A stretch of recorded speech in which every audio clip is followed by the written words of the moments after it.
ఈ రోజే డౌన్లోడ్ చేయండి. మీ ఫేవరెట్ షోస్ చూడండి. ఏం జరిగిందండి?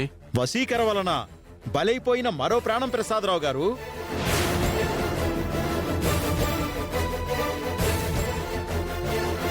మీ అక్షయ్ని సవాలకోట దగ్గరికి పంపిస్తానని మీరు మాటిచ్చారు. పంపిస్తానండి. అందుకు తగ్గ ప్రయత్నంలోనే ఉన్నాను.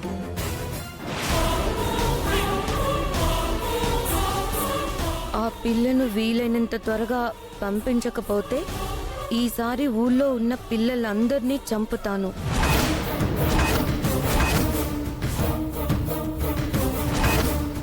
ఇప్పుడైనా సమాధానం చెప్తారా వేదవతి గారు? అత్తయ్య, ఇటువంటివి 1-2 సంఘటనలు జరిగినంత మాత్రాన భయపడాల్సిన అవసరం లేదు. మన ఊరికి తరతరాల చరిత్ర ఉంది. అటువంటి చరిత్ర కలిగిన ఊరిని వల్లకాడుగా మార్చుకుంటామా? నువ్వు ఎన్ని చెప్పినా నేను నా మనవరాల్ని పంపించను.